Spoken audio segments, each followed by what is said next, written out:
This year, the planet-eating dark god, Unicron, returned to cinema screens in Rise of the Beasts. So this week, I'm wrapping up Obscure Characters Month with a look at a bot from the planet that was Unicron's first victim when he made his debut all the way back in 1986.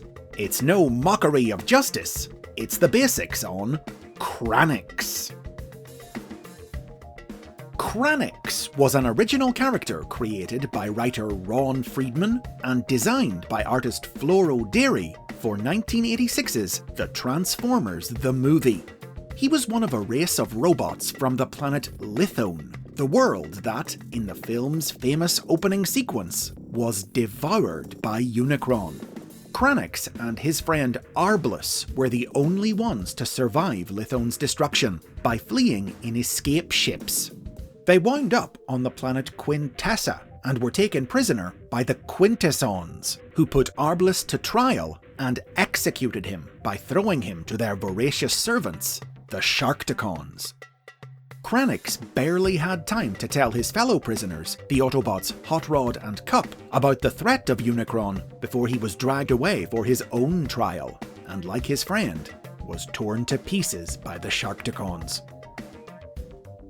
Though a very minor character, Kranix and the role he played in the film's story went through several significant revisions as the movie was developed.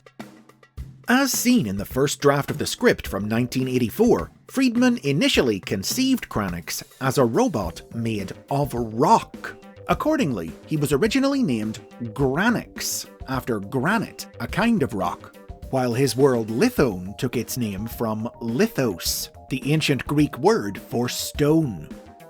The destruction of Lithone wasn't part of this draft. Here, Granix appeared only during the Quintessa scene.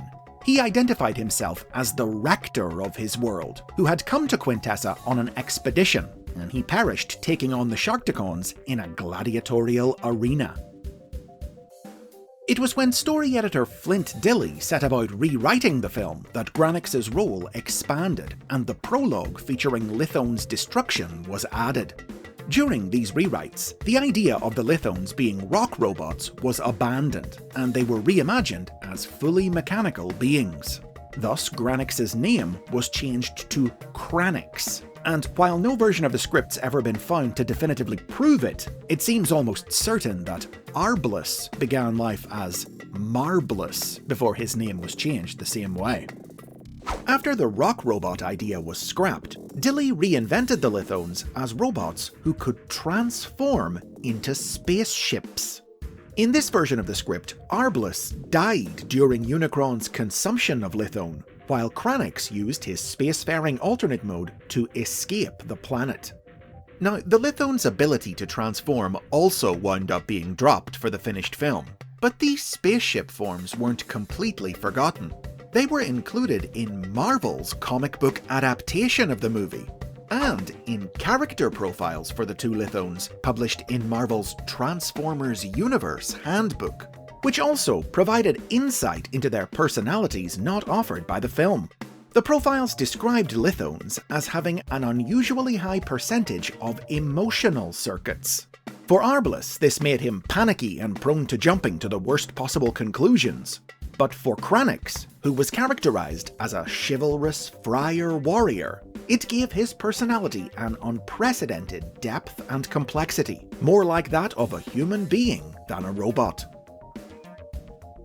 Though Lithone and its people were wiped out, the Lithone character designs created for the movie would be reused in various episodes of the Transformers cartoon to represent other unrelated alien races, including the Junkions and the Nebulons. Kranix himself, meanwhile, has made a handful of reappearances in new Transformers stories in the 21st century. He typically features in media that takes direct inspiration from his role in the movie, almost always showing up in conjunction with Unicron or the Quintessons. Sometimes these are just adaptations of the film's events, but others have offered different takes on its story, like IDW Publishing's Deviations comic book, an alternate universe version of the film in which the Autobots rescued Kranix from the Quintessons before his execution. One of the more unusual alternate stories was told in conjunction with Kranix's first toy.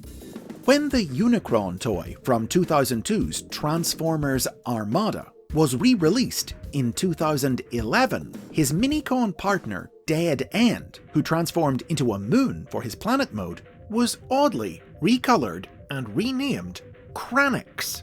The toy itself offered no justification for this oddity, but the Transformers Collectors Club would later cook up a story explaining that it represented a version of Kranix from a universe in which Unicron had not destroyed Lithone, but instead had fused Kranix and the planet into a single being and forced him to roam the galaxy as his slave, seeking other planets for Unicron to consume.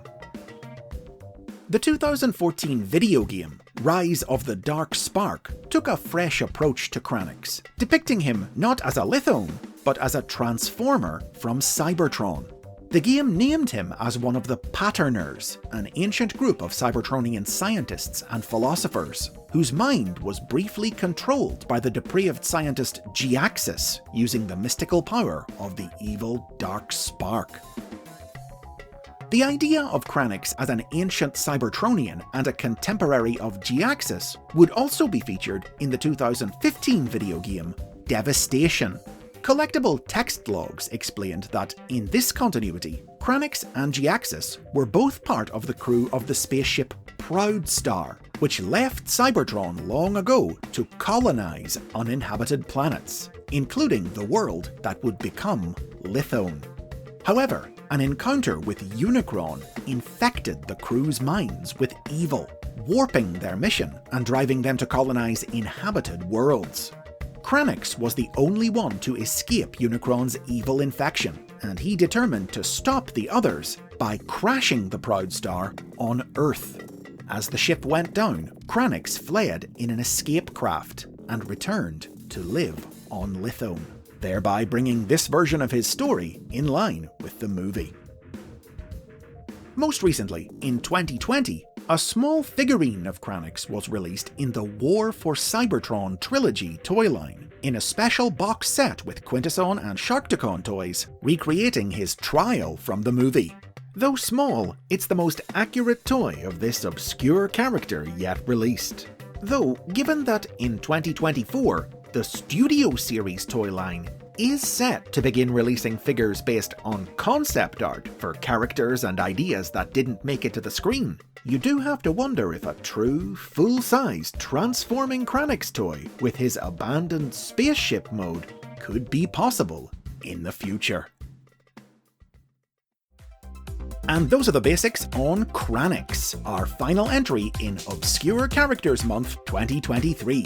If you've enjoyed or learned something from this look at lesser knowns and cult favourites, maybe leave a comment below or subscribe to check out more, and I'll see you in a few weeks' time for more history and lore from the world of the Transformers.